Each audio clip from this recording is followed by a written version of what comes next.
Howdy folks, music lovers, Wes here, checking in again with a brand new episode of the Vinyl Survivor. I think we're on episode 113 right now. I've been doing these quite a while now. It's always fun, as usual, talking about 10 records that were new to my ears, new to the collection, pulled from the inbox or recent purchases, and I let you know what my initial impressions are of them, and what I thought of them, and whether they're going to be staying in the collection permanently or whether they just weren't for me. So let's go ahead and get into this bat. First album I have to talk about today is a modern release from the sort of electronic kind of band, I guess you would call the Chromatics. This is their most recent album from 2012 titled Kill for Love. This is on the Italians Do It Better label. And as I said, the Chromatics are kind of an electronic, experimental, very soundtracky kind of band.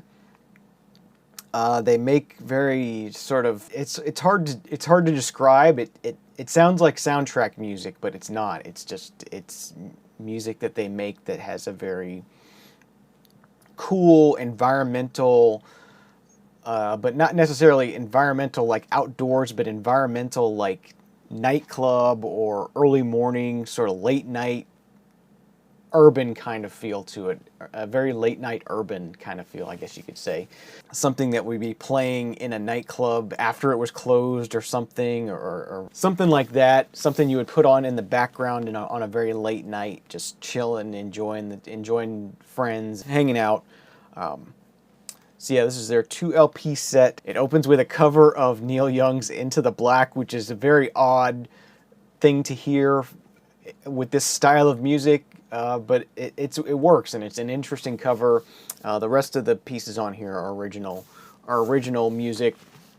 Quick little printed insert here with some lyrics. There are some lyrics in these songs, but it's very minimal. And then this one is printed on sort of an aqua and clear vinyl. These are pressed by Pirates Press, so it's GZ Vinyl is who does that, and they do a good job as usual. Nice, quiet, flat pressings. I like them quite a bit. So yeah, that's Chromatics with Kill for Love. Really cool, sort of late night, very chill, electronic soundtrack kind of music. So that one is staying in the collection. I purchased that one directly through the Italians Do It Better label. They have really good prices. I think these were like 15 bucks or something, 16 bucks a piece. Pretty reasonably priced. All right, next up, something completely different here. This is sort of a blue-eyed soul kind of psych band from Canada from 1968 titled Central Nervous System.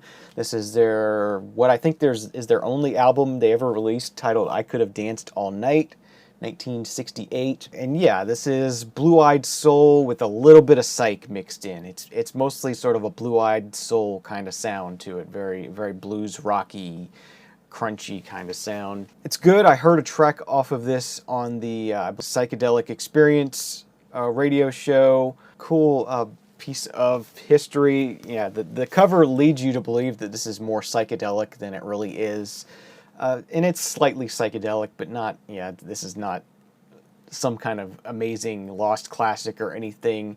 But if you see this for a few bucks, it's worth giving a listen to. I enjoy it. It's a good album. I picked this up on Discogs for $3, I think, $3 or $4. It was very reasonably priced. And that's on the Music Factory label, a label I do not have much experience with. I think I've ever seen this label before other than this one record. And it's good enough for me to keep, so I'm gonna keep this one in the collection. All right, next thing we have is an album from the band Pretty Things. This is their 8th album titled Savage Eye from 1976. Pretty Things are a UK rock band. I don't have a lot of experience with hearing their music. I think this is the first Pretty Things album I have that I've actually done a full listen to, and this came across to me like a lot like a 10cc kind of album. It definitely has that British rock kind of thing, Beatlesque kind of thing to it.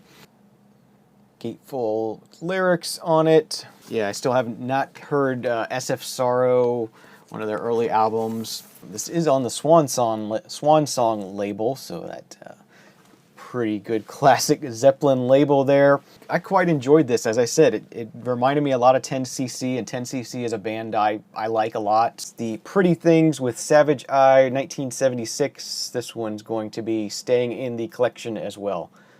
All right, moving on, moving back into sort of a modern electronic vibe, somewhat similar to the Chromatics, but yet a little bit different. This one's a little bit more rhythm-based electronic music without being just straight-ahead dance kind of music. This is the 2013 album from Gold Panda titled Half of Where You Live. This was a blind buy for me at my local record store.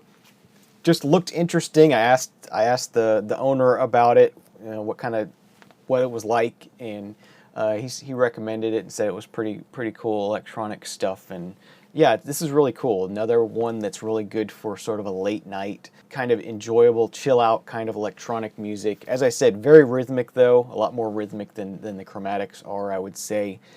This is sort of like a really chilled drum and bass kind of thing, almost. These neat inner sleeves with cool sort of geometric patterns on them. Here's the other sleeve. Geometric patterns continue on the vinyl themselves. And yeah, these sound good, nice quiet flat pressings again. So nice to have that 2 LP set. It was under $20, so that was nice. So yeah, that's Gold Panda, Half of Where You Live. Gold Panda is a single artist. His name is Derwin Schlecker, but he goes by the name Gold Panda. That's a nice little 2 LP set from him, so that one's staying in the collection. Really enjoyed it. As I said, rhythmic based electronic chill kind of music, chill out kind of rhythm based music. Staying in the electronic realm, but something a little bit more from the past here. We have a 2 LP set from Mike Oldfield titled Airborne. This was a sort of a re-release by the record company. The first LP is his 1979 album titled Platinum, and then the second LP has some live recordings, has a live recording of Tubular Bells, Mike Oldfield's most well-known song, and then there's a track called Incantations. So yeah, this is kind of a way to get a studio album and some live work from Mike Oldfield. I did enjoy this one quite a bit. This one's a little bit more electric guitar based, but with that electronic background to it. Imagine Tubular Bells with like an electric guitar accompanying it. Completely instrumental, so if you don't like instrumental music, this probably wouldn't be for you. That is on a white Virgin label. I don't think I've seen that particular Virgin label before. Nice little 2 LP set, way to get a Mike Oldfield album and some live stuff together in one place. And I was glad to pick that up. Pick that up for a few bucks used, and if you see it used and you like Mike Oldfield or you want to explore more of his stuff, this is a good one, worthwhile one to check out. All right, next thing we have to talk about. Don't often talk about reggae here. It's not totally in my wheelhouse, but I do enjoy it. But this is the sort of the debut album from Peter Tosh after he left the Wailers from 1976. This is his album titled Legalize It. Of course, very iconic album cover here. 1976 on this one. Don't know if I said that. Great reggae album. Of course, the track Legalize It is something that people know pretty well. And I don't really have much to say. I know this is a well-loved album, and I personally enjoyed it. With the little knowledge of reggae that I have, it was just basically just Bob Marley, like most Americans. That's my experience. Does have a nice color printed inner sleeve here with some photos and lyrics, and that's on the Columbia red and orange label. So yeah, Peter Tosh, Legalize It. A good album through and through, and I really enjoyed this one, appreciated it, and definitely staying in the collection. All right, the next thing I have to talk about is the debut album from the band Love from 1966. This is their self-titled debut album. Very much a classic garage, psychedelic kind of band. They're most well known for their album Forever Changes. I've talked about Forever Changes on the channel here. It's a good album. I like this one even more than Forever Changes. I just like the way this album just sort of flows really well to me. It feels like it. I just like a lot of the songs on here. The opening track, My Little Red Book, is awesome. Sign DC. This is like proto-punk almost. The songs are short. They're very upbeat. They're very fast-moving. I really enjoyed this one quite a bit more than I did Forever Changes. Maybe now that I've listened to this quite a bit, maybe when I go back to Forever Changes, maybe it'll sink in more for me. And this is on the Electra Red label, this copy I have here. Probably not an original, but a nice, clean copy of it. And in case you happen to miss it, the Vinyl Geek recently did a really great interview with Johnny Eccles. He's a guitarist. There he is there. Really cool hearing some of the stories about this group and how it was formed and about Arthur Lee himself. Quite a character. Really awesome interview. Check him out, the Vinyl Geek. I'll try to put a link in the show notes if I can find the video again. But yeah, definitely an interview not to be missed if you're into the band Love. And I really loved, as I said, I love this self-titled debut from them. It's just killer. So still looking forward to hearing Da Capo. Good stuff here, and definitely staying in the collection. Glad I picked this one up. All right, next thing I have to talk about here is something that was released for Record Store Day last year, and I saw it. Didn't buy the Record Store Day reissue, but I saw this in a $2 bin at a sort of a secondhand shop and thought, what the heck, I'll give it a try, see what it's all about. And that is the album Blaze by Herman's Hermits from 1967. It's a sort of a UK pop rock kind of band. And this was just sort of, it's okay. It's an okay album. It's enjoyable. Nothing really stands out as being amazing. You know, if you're kind of into that British rock kind of sound, beat rock kind of sound, and this would be an interesting thing to listen to. It was definitely worth $2, and it was good enough where I'm going to be keeping it in the collection. It's pressing here on the MGM label. Pretty neat little label. I like that label. So yeah, that's Herman's Hermits, Blaze. Don't pay the $20 or whatever the Record Store Day one was. I think this is probably a fairly easy album to find, and that's it. It's staying in the collection. I like it okay, just not amazing.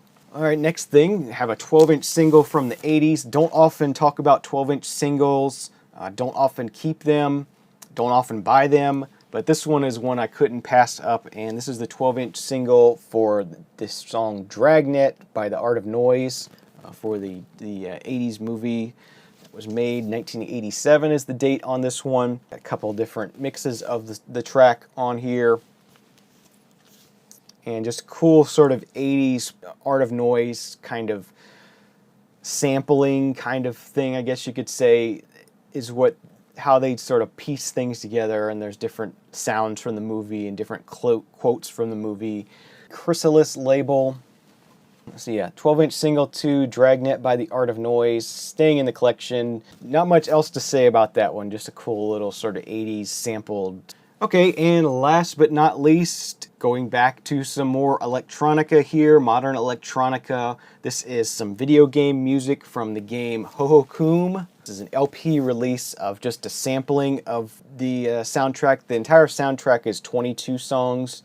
This LP is a single LP with just 7 of the tracks on here, but it does come with a download card to download the full soundtrack, which is kind of neat. You have Tycho, Matthew Deere, Osborne, Jeff White, Mishna, Ben Benjamin, and Shigeto. And it's very rhythmic, environmental, electronic kind of music that, you know, it's modern video game music, but a very Japanese, very stylized, very colorful, world, and the music goes along well with that world. And I still haven't played the game. It seems like an interesting game, and did really like the music from it. Inner sleeve here that's printed that features some artwork from the game. Looks pretty neat. Do like that quite a bit. And then the vinyl itself is quite a treat on this one. Pretty awesome. Yeah, this is just a killer piece of vinyl here. Extremely colorful. Hopefully you can see that. Be better on a white background or a dark background, but as you can see, just nice clear vinyl with splotches of really bright neon colors in it, and fits the feel of the soundtrack really well, and I'm really glad I picked this one up. So that's going to do it for this episode of the Vinyl Survivor. Hope you'd enjoyed it. Leave me some comments down below, questions about anything you want to ask. Stay tuned for more Vinyl Survivors, vinyl inboxes, vinyl finds, anything else vinyl related I find, as well as other things I do here on the channel, beer reviews and photography related stuff, and occasional automotive, or whatever I find interesting ends up here. So thank you for watching. Please subscribe if you're not already, that way you'll be kept up to date. I'll leave you with this. Remember, there is no bad music, only music you don't like. See you next time. Cheers.